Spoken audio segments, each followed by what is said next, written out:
هل أتى على الإنسان حين من الدهر لم يكن شيئا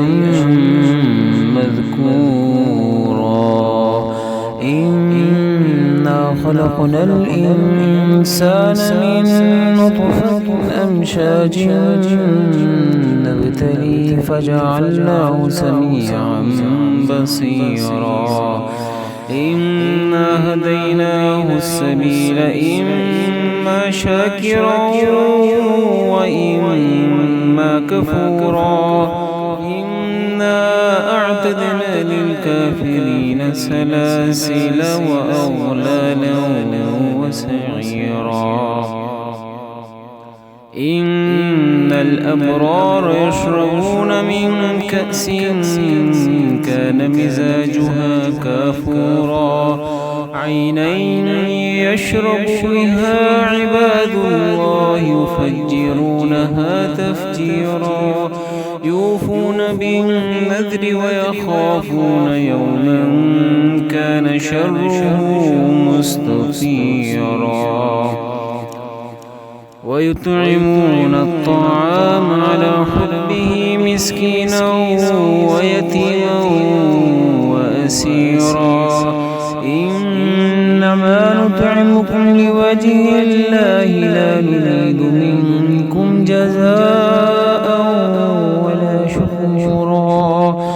إنا نخاف من ربنا يوما عبوسا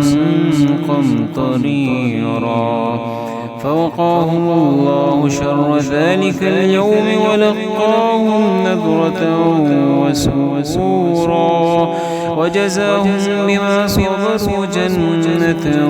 وحريرا متكئين فيها على الأرائك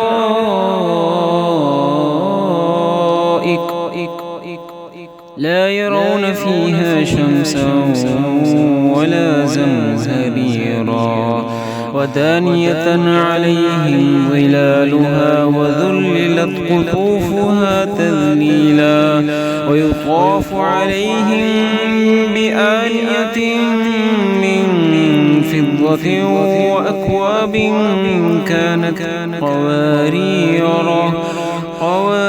من فضة قدروها تقديرا ويسقون فيها كأسا كان مزاجها زنجبيلا عينا فيها تسمى سلسبيلا ويطوف عليهم ولدان مخلدون إذا رأيتهم حسبتهم لؤلؤا منثورا وإذا رأيت ثم رأيت نعيما وملكا كبيرا عاليهم ثياب سندس خضر واستبرق وحلوا أساور من فضة وسقاهم ربهم شرابا طهورا إن هذا كان لكم جزاء وكان سعيكم مشكورا إنا نحن نزلنا عليك القرآن تنزيلا فاصبر لحكم ربك ولا تطع منهم آثما أو كفورا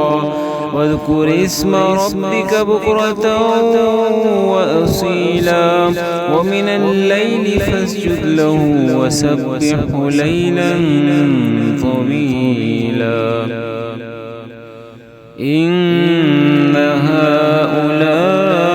يحبون العاجلة ويذرون وراءهم يوما ثقيلا نحن خلقناهم وشددنا أسرهم وإذا شئنا بدلنا أمثالهم تبديلا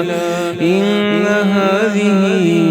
تذكرة فمن شاء اتخذ إلى ربه سبيلا وما تشاءون إلا أن يشاء